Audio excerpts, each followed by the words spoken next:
Zdaj pa gremo na drugo predstavitev in sicer, kako skrbimo za psihofizično zdravje na BIC Ljubljana. Urša Ris in Tanja Kek.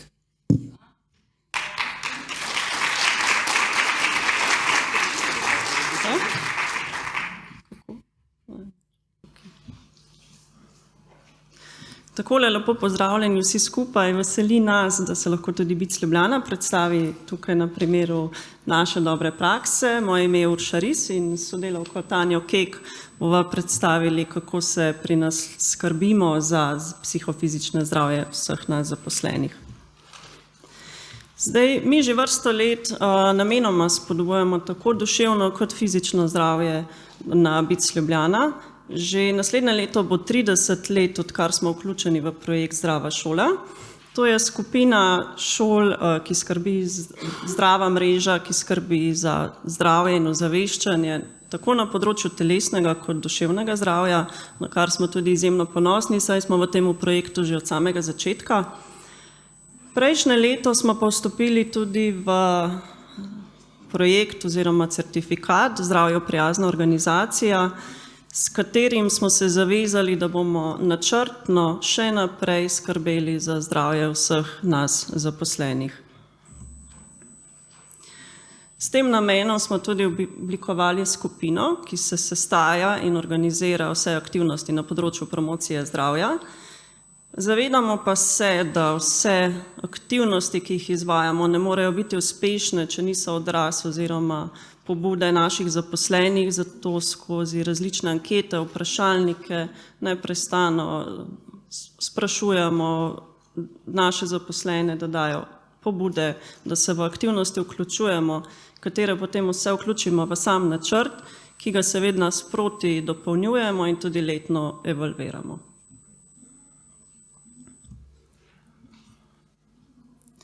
Zdaj, izvajamo res veliko aktivnosti na področju promocije zdravja, tukaj samo par primerov, tudi časovno so nam rekli, ne smemo preseči. Če naštejem samo par, podobno tudi kot na Cejnetu Štuparju imamo mesečnik BIC Ljubljana, ki imamo svojo rubriko 5 minut za naše zdravje, v sklopu katerega sporočamo, obveščamo, ozaveščamo naše zaposlene o zdravem načinu prehranjevanja, o pomenu gibanja, o delavnicah in aktivnostih, ki smo jih izvedli oziroma jih še nameravamo izvesti. Naša zaposlena, učiteljica športne vzgoje, ima tudi tedensko jogo, tako v živo kot v nadaljavo, in pa z letošnjim letom imamo tudi aktivne odmore izvedene. Zdaj so tudi potem posnetki za nazaj, če kdo se tisti čas ne more udeležiti, lahko tudi to pogleda. Spodbujamo udeležbo na športnih prireditvah, že v samem sklopu pedagoškega procesa se lahko tudi vsi ostali zaposleni vključijo v take aktivnosti. Tradicionalno imamo pa že nekaj let, zaključimo šolsko leto z športnim dnevom in piknikom, na katerega smo izjemno ponosni, saj se res veliko zaposlenih tega udeleži in se tudi zbere v samih aktivnostih, različnih športnih panogah se pomerijo, kot so odbojka, badminton, veslanje po Ljubljanici, supanje, različne kategorije, imeli smo tudi streljanje zračno puško, tako da takih aktivnosti, ki zaključimo potem s piknikom za dvig našega dobrega počutja, ki je tudi zelo pomembno, so res dobro obiskovane. Organizirali smo pa tudi že vrsto drugih delavnic na pobudo zaposlenih. To so nordijska hoja, tek na smučeh na Pokljuki, vaje za zdravo prehrbtenico, imeli smo testiranje telesne pripravljenosti, tako da imamo kar enih aktivnosti. Kar pa smo najbolj ponosni in z tega tudi izhajamo, da so odzivi vseh naših zaposlenih z različnih in anket in vprašalnikov, ker vemo, da če aktivnosti, ki jih izvajamo, ne bojo uspešne, če ne bojo dobre sprejete, če ne bo zadovoljstvo zaposlenih in pa tudi, da se v same aktivnosti aktivno vključujejo. Saj so oni najboljši promotorji tudi med seboj skupinsko za promocijo zdravja na delovnem mestu in pa seveda naše vodstvo, ki je pa res zelo aktivno in pa fit. Tako da zdaj pa dajem besedo Tanji. Super, hvala, pozdravljeni. Samo tole preverim, ne. Aha, tukaj. Hvala lepa. Okay. Ampak sem nekaj začarala, da ne gre. In še čas zgubljam. Že tako so mi rekli, da moram biti res kratka, ampak bom jaz kar, a mi boš pomagala sem pa. Evo, super. Jaz sem zelo vesela v bistvu, da v zadnjem času res veliko različnih konferenc, srečanj je namenjeno v bistvu temu, se opravičujem, da je v zadnjem času zelo veliko tem se odpira na takih in podobnih srečanjih, kako je res pomembno psihofizično zdravje in kondicija zaposlenih, ker sama tudi delam že več kot 20 let kot svetovalna delavka, kot socialna delavka, bom rekla, z ljudmi, mlajšimi, starejšimi, dijaki, študenti, vsemi pravzaprav, s katerimi se srečujemo v tem prostoru, in moram reči, da resnično želim slišati na čim večjih takšnih srečanjih, da nam je pomembno, kako smo mi sami sabo, ker res verjamem, da če smo nekako v tem dobrem stiku s sabo in uglašeni k sebi, potem bomo tudi lahko slišali drugega tam na drugi strani. In tako kot je že v uvodu predavateljica dr. Tanja Rupnik-Vec se na Bokeja uprla, se jaz tudi zelo rada na te zgodbe opiram in je tako, če lahko supervizijo povežem v bistvu tudi to, kot tista zgodba o vztrajnem drvarju, ki je želel nekako izboljšati svoje delo v tem, koliko dreves bo pokosil in posekal, in je vsak dan se bolj in bolj trudi in vsak dan prej vstajal in več delo, ampak rezultat je bil ravno nasproten in potem je ves razočaran šel do vodje in je rekel, ni mi jasno, tako se trudim, toliko delam in vedno manj, ne? In potem ga je vodja vprašal, v bistvu, kdaj si nazadnje nabrusil svojo sekiro, ne? In resnično gre za to, da ves čas brusimo sebe, krepimo sebe v različnih, preko različnih aktivnosti, tako kot smo že danes ogromno slišali, na fizični, na psihični, duhovni, duševni ravni, celostno. In tudi supervizija je eden od načinov, za katerega osebno res verjamem, da lahko pripomore k ne samo tudi v povezavi z kolektivom, k povezanosti skupine, učiteljev, predavateljev, zaposlenih in tudi v bistvu nam pomaga pri tem, da vemo, da nismo sami s to izkušnjo, da se ta izkušnja dogaja tudi našim kolegom, da znamo pogledati na to izkušnjo in da si z drugimi izkušnjami lahko nekako pridemo do neke svoje rešitve, trenutne dileme, stiske, težave, s čimer se srečujemo v zadnjih letih. Moram reči, da je to kar pomembno in če dalje bolj bo pomembno. Tako da v bistvu je supervizija, tako kot sem že rekla, nekako pripomore tudi seveda k zmanjševanju stresa in preprečuje izgorelost zaposlenih.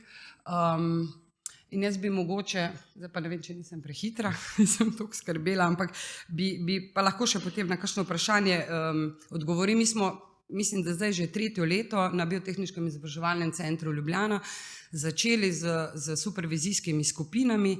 Letos imamo 2 skupini, v eni so učitelji, ker so tudi teme nekako bolj pomembne in se nekako lažje v bistvu ta supervizija veže na te teme, in pa za svetovalne delavce.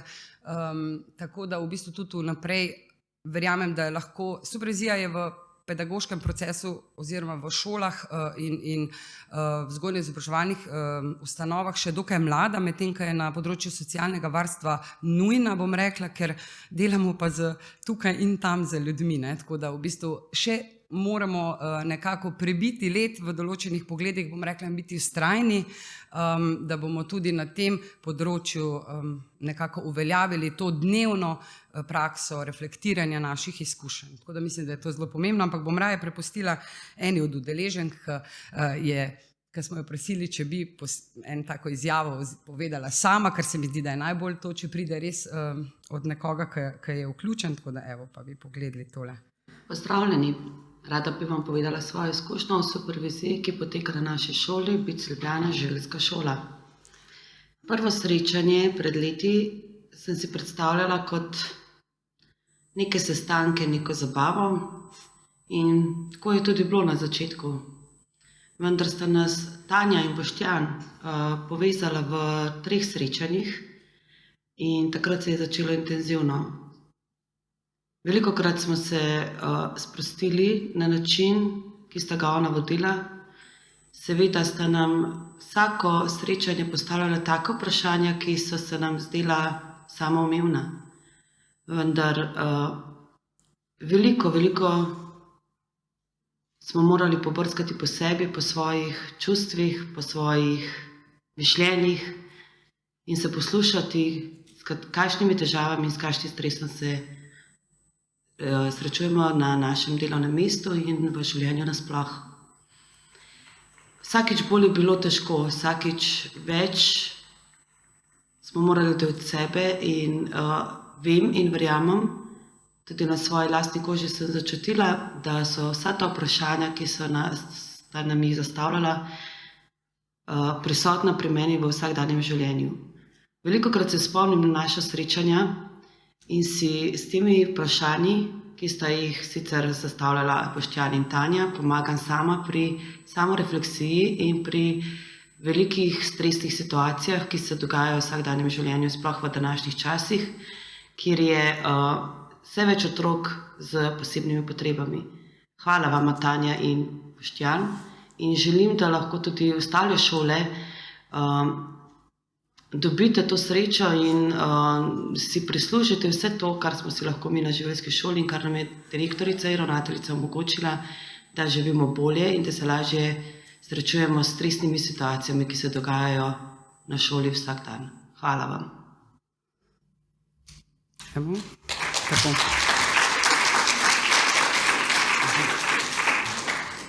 Zdaj pa ne vem, kako smo s časom.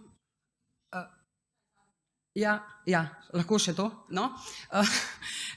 Druga aktivnost, ki sem pa želela tudi v bistvu predstaviti, so pa, ki je tudi v okviru skrbi za zaposlene, so pa tematske delavnice za učitelje v bistvu, in sicer namen teh tematskih delavnic je pa to, da se povežemo malo bolj, tako nimamo več nobenega časa drug za drugega, tudi včasih smo se še v zbornici pa v šolskih prostorih srečevali, pa kaj rekli, ob kavi morda danes, pa tudi to ni več časa. Zato smo si zastavili tematske delavnice za učitelje z tem namenom, da malo povežemo spet kolektiv, v bistvu zaposlene, da nekako okrepimo sodelovanje med sodelavci in pa tudi ostale krepitev komunikacijskih in ostalih življenjskih veščin in kompetenc učiteljev. Saj smo v bistvu tematske delavnice zastavili tako, da smo v bistvu pripravili teme, kot je recimo komunikacija, reševanje konfliktov, ravnanje s čustvi, ki so jih potem lahko učitelji, zaposleni torej uporabili naprej pri delu z dijaki ali študenti. Sprva smo to v bistvu nekako pripravili v svetovalni službi kolegice, potem pa smo povabili tudi učitelje, da so sodelovali v tem, oziroma tudi zdaj sodelujejo, ker jih tudi letos izvajamo, pri tem, da so sami pripravili kakšne delavnice, s katero so popestrili kakšno pedagoško uro z dijaki. Ob tem je bilo pa tisto najbolj, kar je bilo meni neverjetno, kako so se res ta neki neformalno, ki je malo izven pouka v nekem druženju, kako so se te odnosi v bistvu tudi preko nekega sproščenega vzdušja tudi okrepili. No, to je eno od takih prednosti. Poleg tega, da so lahko konkretno, sploh kakšni mladi zaposleni uporabijo konkretne teme tudi pri delu potem naprej. Tako da to je še, to so par fotografij z tudi vodstvo se je priključilo v bistvu tem delavnicam. To je pa še nekaj iz evalvacij zaposlenih, ampak evo, zdaj pa. Super. Hvala lepa. Medtem, ko prebirate zdaj kar se je zgodilo na evalvacijah delavnic, je čas za vprašanja. Tako da kar izkoristimo to, video bodo pa kar ta gori ostali, ker smo že prej ugotovili, kako moramo to izvesti. Prav.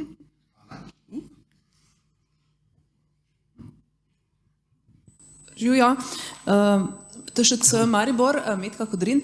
Mene zanima ti aktivni odmori, če lahko mogoče v kakšen primer poveste, razložite, kako to poteka.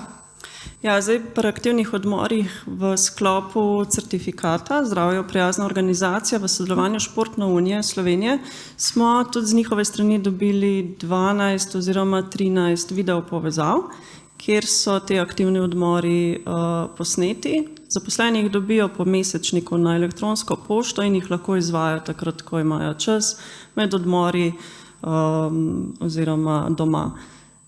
Zaposlena naša učiteljica športne vzgoje pa tudi dejansko med odmorom, med poukom, ko je glavni odmor, se zberajo zaposleni v enem prostoru in se malo razgibajo. To so te vaje podobne, kot smo jih tudi mi danes imeli. Tako, ja.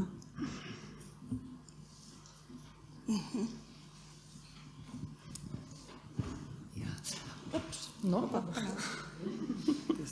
Mene pa zanima, kdo izvaja supervizijo. Tanja pa Boštjan, notranja sodelavca? Ne, v bistvu ja, jaz kot notranja sodelavka, potem imamo še eno supervizorko, v bistvu, ki je tudi terapevtka, ki je v bistvu notranja, pa delno notranja, bom tako rekla, in pa zunanji sodelavec. Ja, ker nekako še zdaj, glede na to, da je supervizija v socialnem varstvu tudi financirana, ne, v šolstvu, pa v vzgoji in izobraževanju pa ne, je pač pa si z notranjimi viri nekako lahko organizacija, ki ima supervizorje, pa tudi pomaga, ne, in je to ena od prednosti lahko v bistvu, ja, trenutno. Evo, in smo že tam, ker je čas za tretjo skupino. Hvala drugim.